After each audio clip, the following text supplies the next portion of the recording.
राधे राधे। जय श्री कृष्णा। गीता का 7वां अध्याय ज्ञान विज्ञान योग है। 7वें अध्याय का पठन करने से, इसका श्रवण करने से कुंडली में पितृदोष अगर हो तो उससे मुक्ति मिलती है। अगर आप अपने पितरों का श्राद्ध तर्पण नहीं कर पा रहे हो तो आप इसका नियमित पठन या श्रवण करें। इससे आपको पितृदोष से मुक्ति मिलेगी। पितृदोष जिसकी कुंडली में होता है उसके सारे कामों में विघ्न अड़चन आती हैं। तो आप श्रवण कीजिए पहले 7वें अध्याय का महात्म्य का। भगवान शिव कहते हैं कि हे पार्वती, अब मैं 7वें अध्याय का महात्म्य बतलाता हूँ, जिसे सुनकर कानों में अमृत राशि भर जाती है। पाटलिपुत्र नामक एक दुर्गम नगर है जिसका गोपुर अर्थात द्वार बहुत ही ऊंचा है। उस नगर में शंकुकर्ण नाम का एक ब्राह्मण रहता था। उसने वैश्यवृत्ति का आश्रय लेकर बहुत धन कमाया, किंतु न तो कभी पितरों का तर्पण किया और न देवताओं का पूजन ही। वह धनोपार्जन में तत्पर होकर राजाओं को ही भोज दिया करता था। एक समय की बात है, उस ब्राह्मण ने अपना चौथा विवाह करने के लिए पुत्रों और बंधुओं के साथ यात्रा की। मार्ग में आधी रात के समय जब वह सो रहा था तब एक सर्प ने कहीं से आकर उसकी बाह में काट लिया। उसके काटते ही उसकी ऐसी अवस्था हो गई कि मणि मंत्र और औषधि आदि से भी उसके शरीर की रक्षा असाध्य जान पड़ी। तत्पश्चात कुछ ही क्षणों में उसके प्राण पखेरु उड़ गए और वह प्रेत बन गया। फिर बहुत समय के बाद वह प्रेत सर्प योनि में उत्पन्न हुआ। उसका वित्त धन की वासना में बंधा था। उसने पूर्व वृतांत को स्मरण करके सोचा, मैंने घर के बाहर करोड़ों की संख्या में अपना जो धन गाड़ रखा है उससे इन पुत्रों को वंचित करके स्वयं ही उसकी रक्षा करूंगा।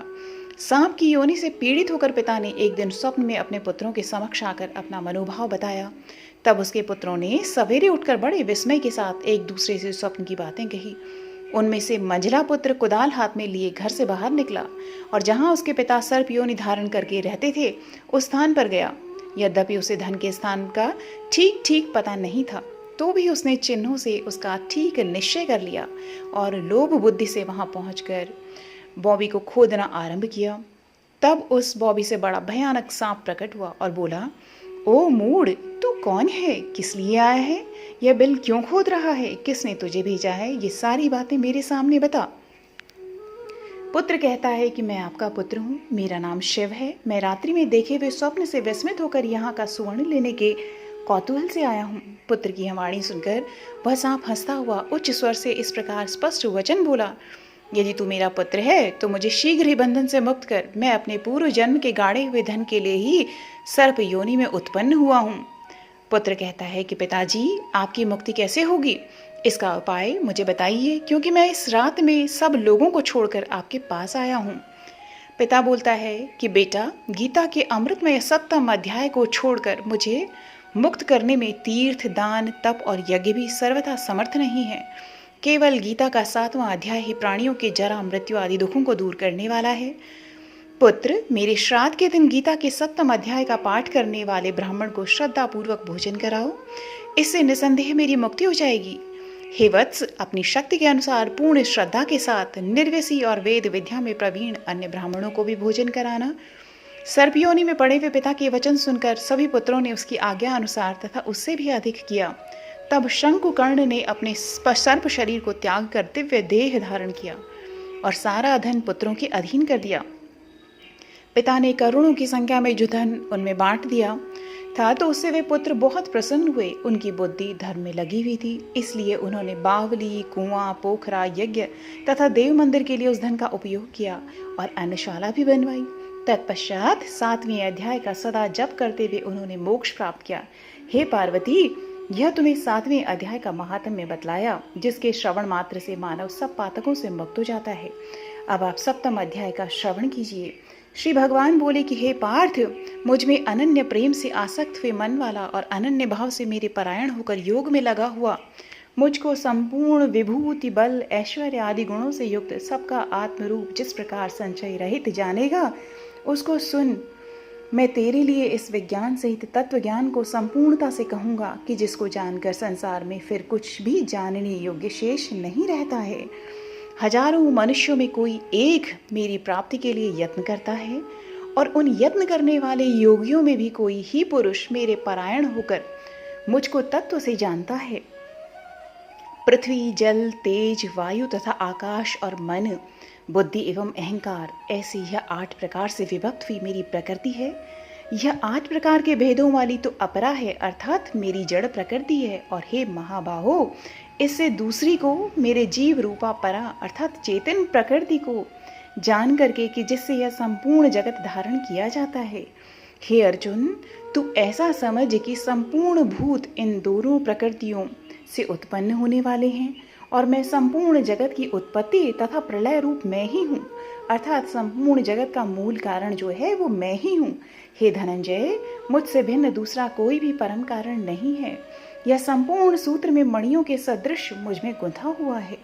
हे अर्जुन, जल में मैं रस हूँ, चंद्रमा और सूर्य में मैं प्रकाश हूँ, संपूर्ण वेदों में मैं ओम हूँ, आकाश में शब्द और पुरुषों में पुरुष तत्व मैं ही हूँ, पृथ्वी में पवित्र गंध और अग्नि में मैं तेज हूँ, संपूर्ण भूतों में मैं जीवन हूँ अर्थात जिससे वे जीते हैं वह तत्व मैं ही हूँ तथा तपस्वियों में तप भी मैं ही हूँ। हे अर्जुन, तू संपूर्ण भूतों का सनातन बीज यानी कारण मुझे ही जान। मैं बुद्धिमानों की बुद्धि और तेजस्वियों का तेज हूँ। हे भरत श्रेष्ठ, आसक्ति और कामनाओं से रहित बलवानों का बल अर्थात सामर्थ्य मैं ही हूँ और सब भूतों में धर्म के अनुकूल अर्थात शास्त्र के अनुकूल काम मैं ही हूँ। और जो भी सत्वगुण से उत्पन्न होने वाले भाव हैं और रजोगुण से तथा तमोगुण से उत्पन्न होने वाले भाव हैं, उन सबको तू मेरे से ही होने वाले हैं ऐसा जान, परंतु वास्तव में उनमें मैं और वे मुझ में नहीं हैं। गुणों के कार्य रूप अर्थात सात्विक, राजसिक और तामसिक इन तीनों प्रकार के भावों से यह सारा संसार मोहित हो रहा है। इसलिए इन तीनों गुणों से परे मुझ अविनाशी को वह तत्व से नहीं जानता। यह अलौकिक अर्थात अति अद्भुत त्रिगुणमयी मेरी माया बड़ी दुस्तर है, परंतु जो पुरुष केवल मुझको ही निरंतर भजते हैं वे इस माया का उल्लंघन कर जाते हैं अर्थात वो संसार से तर जाते हैं। माया के द्वारा हारे हुए ज्ञान वाले और आसुरी स्वभाव को धारण किए हुए तथा मनुष्यों में नीच और दूषित कर्म करने वाले मूढ़ लोग मुझे नहीं भजते हैं। हे भरतवंशियों में श्रेष्ठ अर्जुन, उत्तम कर्म वाले अर्थार्थी, आर्त, जिज्ञासु और ज्ञानी ऐसे 4 प्रकार के भक्तजन मुझे भजते हैं। उनमें भी नित्य मुझ में एक ही भाव से स्थित हुआ अनन्य प्रेम भक्ति वाला ज्ञानी भक्त अति उत्तम है, क्योंकि मुझे तत्व से जानने वाले ज्ञानी को मैं अत्यंत प्रिय हूँ और वह ज्ञानी मुझे अत्यंत प्रिय है। हे सभी उदार अर्थात श्रद्धा सहित मेरे भजन के लिए समय लगाने वाले होने से उत्तम है, परंतु ज्ञानी तो साक्षात मेरा स्वरूप ही है ऐसा मेरा मत है, क्योंकि वह मदगत मन बुद्धि वाला ज्ञानी भक्त अति उत्तम गति स्वरूप मुझ में ही अच्छी प्रकार स्थित है। बहुत जन्मों के अंत के जन्म में तत्व ज्ञान को प्राप्त हुआ ज्ञानी सब कुछ वासुदेव ही है। इस प्रकार मुझे भजता है वह महात्मा अति दुर्लभ है।